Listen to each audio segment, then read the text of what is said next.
Magandang araw po mga kapuso. Ako po si Cara David ng iListen. Alam niyo po, 30 taon na po akong nagtatrabaho sa GMA at natatandaan ko pa yung isa sa mga unang reports na ginawa ko when I was just starting out in GMA.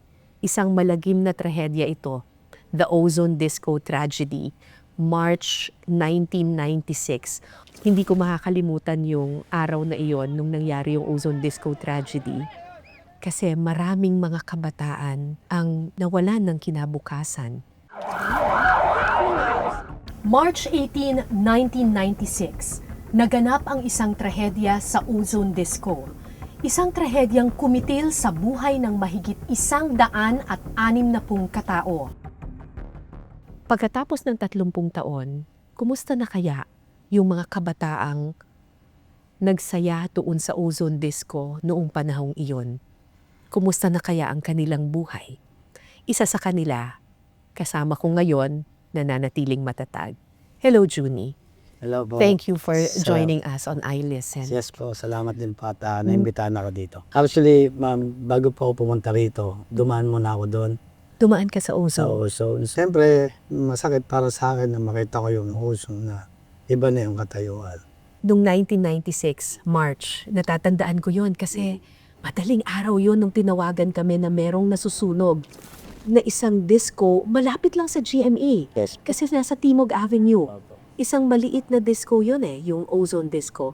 Ang natatandaan ko noon, karamihan ng mga nagpa-party sa Ozone noon ay mga high school graduates. Yes po. High school ka rin ba nung time Yes. na yun? Actually, nung time na yun, may promo eh. Promo na yun, siyempre, kahit na kinabukasan is parang meron kasing practice na for matching para saan. So that time, siyempre, kabataan, pumunta kami. Kasi may promo para sa lahat ng mga Yes. high school graduates. Yes po.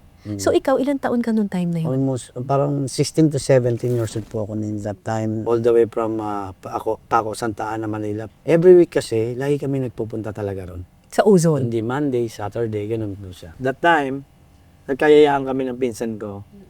So, sabi namin, may programa sa Ozone, punta tayo. Tapos with dalawang pa naming babaeng kaibigan. So, yun, nung pumunta kami doon, first time ko po, manlibre. Dahil usually, laging siya yung taya.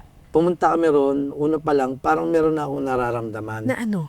Nung magmula sa Santa Ana, Manila, hanggang Quezon City, nasa unahan ako ng taxi. Nakaganon lang po ako, nakasandal. Basta nagkukwentuhan lang. Hanggang sa kinalabit na ako ng pensa ko. Tol, sabi niya, eto na, nandito na tayo. Ay, nandito na ba tayo? Nasa tapat na ako ng Ozone Disco. Okay. So yung, para kasing naghahalo yung antok at pagod, 9 p.m. na lang. Pagpasok pa lang namin is crowd na eh. Mapuno na yung Punong-puno talaga. Yes. Sabi ko, syempre, siyempre, maski pa paano, lagi kami tambay, may mga kakilala, maski pa paano. So doon pa lang sa gate, no, sa pinaka-entrance, babasagin yan, 3 pinto bago po kayo makapunta ron. Totoo. So, ang may Ozone highway. Disco po, glass door yan Yes po. Diba? Opo. Glass door. Glass door din yun Tapos na. hanggang sa makakapasok ka sa loob, Yeah po. may DJ's booth. Yes po. Then pag dating sa second door, nandun po yung parang mini lobby, which is yun yung entrance, doon ka magbabayan. So pagpasok namin talagang wala nang maupuan. Na sabi ko na lang sa isang waiter, baka meron 4 lang kami, kahit standing position na lang kami. Ito yung pinto, pagpasok mo, sa pang-third na to, ito na yung pag meron kasing maliit na salamin doon na, parang yung spot ng lights, makikita mo yung loob, kung yung mga shadow lang, ulo lang, makita mo gaano nakarami agad ang tao. So kung familiar ka sa disco houses, alam mo na kagad siya na, ay, maraming tao. So yung excitement nandun, ang saya namin kasi mas masaya, mas marami, mas maganda, di ba? Ito na, sayawan na. Siyempre, kabataan, nakarinig ng paboritong music, di ba? Ganun naman kahit ngayon. Doon ako sa ledge. Give way to the mode crew kasi kami nung araw. Sew kami. Anong tumutugtog doon? JD by the Plastic Dreams. It's a instrumental, then yung Fairground by Simply Red. Ikwento mo sa akin yung time na sa natatandaan ko, may pumutok daw Yes. mula dun sa DJ's booth.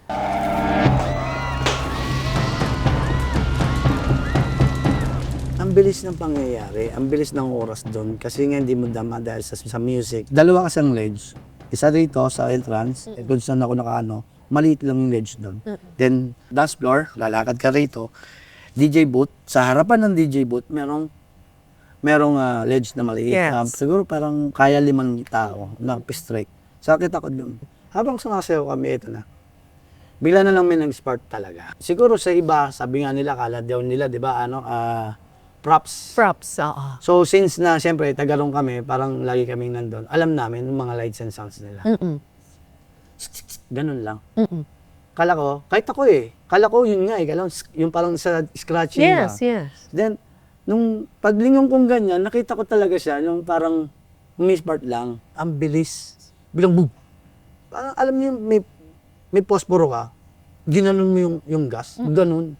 So, pag-spark, nag-commotion na, nag-ano siya ng apoy. Naging apoy. Yes. Kulay Kasi- blue na apoy. Yes po, parang yung ganito po yun yung ano niya, ceiling niya. Then, yung dito kasi nga, yung kanto-kanto, parang may mga korte-kortina pa yan So, yun, dun nag-umpisa, yung gilid nun, yung pinakataas nun. So yung unang yung gumano na spark.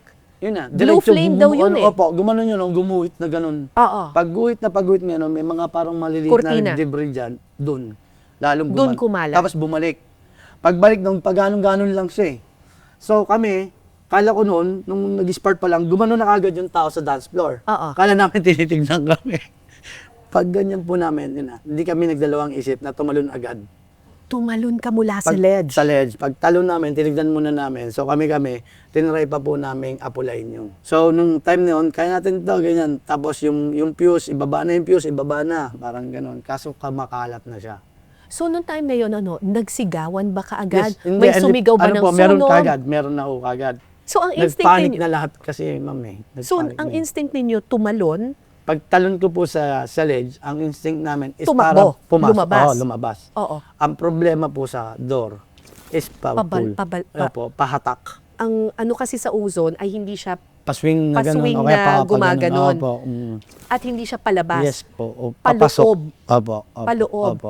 Since nakasara siya, ang tendency mo Yan, impact. ay Opo. itulak. Yes. Lalo siyang magsasara. Kung sino man yung gustong maglabas doon, sa dami po ng tao na yun, almost kulang-kulang 300.